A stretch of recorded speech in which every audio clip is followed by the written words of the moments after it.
Hello base இன்னைக்கு பாக்குறது ஒரே குடும்பத்தை சேர்ந்த 5 பேர் மர்மமான முறையில மரணம் அடைகிறாங்க.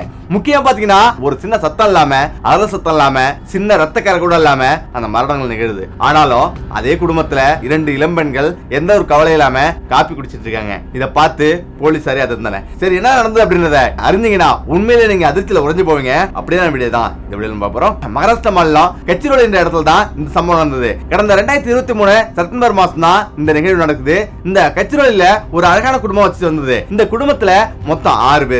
6 பேரும் அவங்களுடைய வாழ்க்கையில ரொம்ப சந்தோஷமான நாட்கள் கழிச்சிருந்தாங்க. அந்த குடும்பத்தின் தலைவர் பேரு சங்கர் குமார்னு அவர் அழைப்பாங்க. இப்ப அவருடைய மனைவி விஜயா, இவங்க எல்லாருமே சந்தோஷமா வந்திருக்காங்க. திடீர்னு சங்கருக்கு ஒரு நாள் தலைவலி, உடல் வலி, வயிற்று வலி, இப்படி உடல் முழுவதும் வலி ஏற்படுது. அவரு ஏதோ சாதாரண வலி தான் நினைச்சிட்டு இருக்காரு.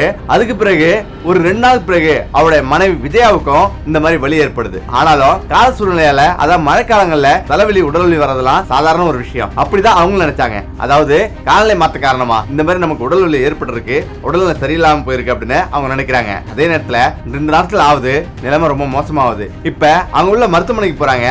ஆனாலும் அந்த மருத்துவர்களோ இது என்ன விஷயம் தெரியல, நீங்க கச்சிரோலில மிகப்பெரிய ஒரு மருத்துவமனை சொல்றாங்க.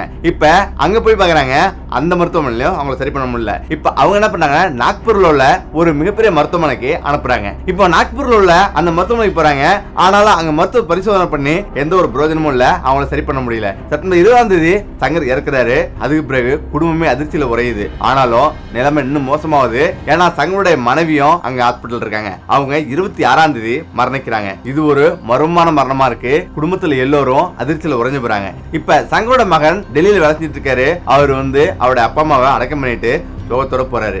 இப்ப அடுத்த சில நாட்கள்ல தங்களோட மகள் கோமலுக்கும் இந்த மாதிரி தலைவலி, கால்வலி வருது. அடுத்து அவங்களுக்கும் அதே வலி வந்ததால அவங்க தன்னுடைய அப்பா அம்மாவுக்கு வந்த அதே வழிதான் நினைச்சுக்கிட்டு அவங்களும் மருத்துவமனைக்கு போறாங்க. அடுத்த சில நாட்கள்ல அவருடைய அப்பா அம்மா அதாவது சங்கருடைய இறப்புக்கு வந்த ஒரு உறவினர் பெண்மணிக்கும் இந்த வலி ஏற்படுது. சங்கருடைய பேரன் மறுவழி குழந்தைக்கும் இந்த வலி வருது. திரும்ப 3 பேரும் இப்ப ஹாஸ்பிட்டல்ல அட்மிட் பண்றாங்க. இப்ப கோமலா இறந்துடுறாங்க. இப்ப அந்த ஊர் மக்கள் எல்லாம் ஒரே பொருளை கிளம்புது. அதாவது இந்த குடும்பத்துல செய்வன சூனியம் பண்ணிருக்காங்க, அதனாலதான் இப்படி ஒருத்தரா இறக்குறாங்க அப்படின்னு எல்லாம் பேசிக்கிறாங்க. அடுத்த நாட்கள்ல அந்த உறவினர் பெண்ணும் அவருடைய பையனும் குழந்தையும் இறக்குது. இப்ப அந்த ஊர் முழுவதும் பயங்கர பரபரப்பா பேசப்படுது. அதாவது இந்த குடும்பத்துல யாரோ செய்வன சூனியம் வச்சிருக்காங்க, அதனாலதான் இவ்வளவு பெரிய விஷயம் நடந்திருக்கு, இது என்னன்னு புரியல அப்படின்னு எல்லாரும் அதிர்ச்சிறாங்க. மருத்துவர்களாலும் இது என்ன பிரச்சனை அப்படின்னு அவங்களால கண்டுபிடிக்க முடியல. இப்ப 5 பேரு அதே குடும்பத்துல இறந்துடுறாங்க. அது மட்டும் இல்லாம இந்த நேரத்துல தான் டெல்லியில இருந்து தங்களோட மகன் நிரந்தரமா கச்சிரோலிக்கு வராரு. இவர் வீட்டுல என்ன நடக்குதுன்னு புரிஞ்சுக்கிறதுக்குள்ளேயே பயங்கர அசாதாரணமான நிகழ்வு நடக்குது. சில நாட்கள்ல இவருக்கும் தலைவலி வருது, கால்வலி வருது. இது மட்டும் இல்லாம அந்த வீட்டுல தங்களுடைய மகனுக்கு டிரைவிங் வேலை செஞ்சுட்டு வராரு, அவருக்கும் இதே கை கால் வலி வருது. இப்ப மேலும் 2 பேரு ஹாஸ்பிட்டல்ல சேர்றாங்க. ஆனா இப்பதான் இந்த விஷயம் சூடுபிடிக்குது. அந்த நகரம் முழுவதும் வேகமா இப்படி ஒரு விஷயம் நடக்கிறது பரவ ஆரம்பிக்குது. இப்ப காவல்துறைக்கும் இந்த விஷயம் புகார் அளிக்கப்படுது. காவல்துறையினரால ஒண்ணுமே புரிஞ்சுக்க முடியல. ஏன்னா இப்படி ஒரு சம்பவம் இதுக்கு முன்னாடி பதிவே ஆகல. அதாவது இந்த கேஸை பத்தி எந்த ஒரு எஃப்ஐஆரும் எந்த ஒரு நடவடிக்கையும் எடுக்கப்படல. அதனால போலீசாரே குழம்பு போய் என்ன நடந்திருக்கு அப்படின்னு அவங்களும் விசாரணை தொடங்குறாங்க. இப்ப விசாரிக்கும் போது மருத்துவ பரிசோதனை பாக்குறாங்க.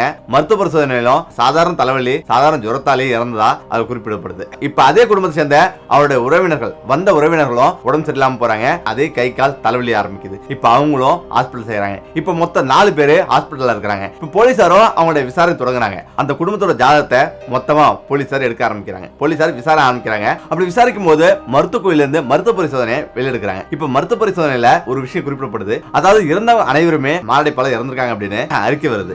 ஆனாலும் ஒரு அதிர்ச்சியான விஷயம் என்னன்னா 5 வயசு குழந்தையில இருந்து 70 வயசு பெரியவர் வரலையும் இறந்திருக்காங்க. ஒரே வயதுடைய வயசானவங்களோ அல்லது இளம் வயதுடைய கிடையாது அப்படின்றதுதான் போலீசாருக்கு மிகப்பெரிய ஒரு அதிர்ச்சி. இன்னொரு அறிக்கை என்னன்னா இறந்தவர்களுடைய அனைவருக்குமே முதல் கருப்பா மாறி இருக்கிறதும் குறிப்பிடப்பட்டிருக்கு. ஆனாலும் மருத்துவர்களால என்ன விஷயம் கண்டுபிடிக்க முடியல. இந்த குடும்பத்தை முழுமையா நம்ம விசாரிக்கணும் அப்படின்னு முடிவெடுக்கிறாங்க. இந்த நேரத்தில் தான் அந்த குடும்பத்துல எவ்வளவு பேர் அங்க வாழ்றாங்க, இப்ப எவ்வளவு பேர் பாக்கி இருக்காங்க அப்படின்னு விசாரிக்க தொடங்குறாங்க. இப்பதான் அந்த வீட்டுல அவருடைய மருமகளோட பேரு சங்கமித்ரா ஒரு வேளாண்மை கல்லூரியில படிச்சு முடிச்சிருக்காங்க.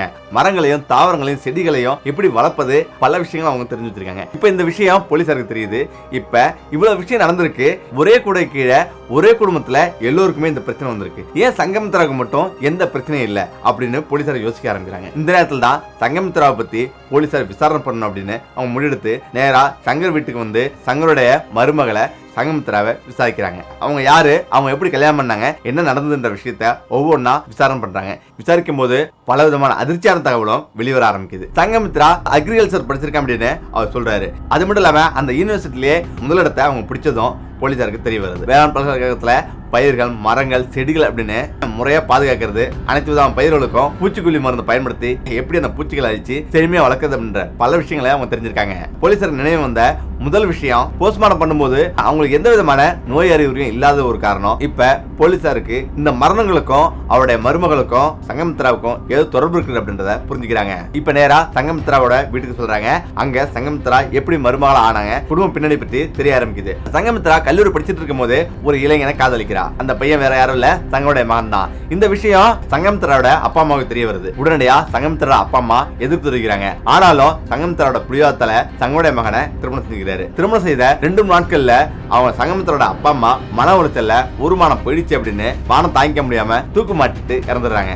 இப்ப இந்த துக்கம் தாழ முடியாம சங்கமித்ரா 2-3 மாதம் மன உளைச்சலே உட்கார்ந்துருக்காரு. ஆனாலும் சிறிது நாள்ல அவங்களும் அவங்களுடைய வேலையை பார்க்க ஆரம்பிக்கிறாங்க. ஆனா சங்கமித்ராவுக்கு எல்லாரும் சந்தோஷமா இருக்காங்க, நம்ம குடும்பம் மட்டும் இப்படி அழிஞ்சிச்சு அப்படின்னு வேதனையா இருக்காங்க. இப்பதான் ஒரு நாள் மாமியார் கூட சண்டை ஏற்படுது. இப்ப சண்டை ஏற்பட்ட பிறகு சங்கமித்ரா தன்னுடைய அத்தை வீட்டுக்கு போறாரு. இப்ப அத்தை வீட்டுக்கு போயிட்டு தன்னுடைய மனக்குறை எல்லாமே அவர் கொட்டுறாரு. அப்பதான் தான் மட்டும் துன்பப்படுவதாகவும் அவங்க எல்லாரும் சந்தோஷமா இருப்பதாகவும் அவங்கள பழி வாங்கணும் அப்படின்னு அவங்க சொல்றாங்க. அதுக்கு அவங்க அத்தையோ, நீ எதுக்கு விடாம நான் சொல்றதை நீ செய்யி, அவங்க எல்லாரையும் பழி வாங்கிடலாம் அப்படின்னு அவங்க அத்தையும் ஒரு ஐடியா கொடுக்குறாங்க. அதாவது அவங்களை எல்லாருமே கொன்னுட்டு அந்த சொத்தை ஃபுல்லா நீ வந்து எடுத்துக்கலாம் அப்படின்ற மாதிரியும் ஐடியா சொல்றாங்க.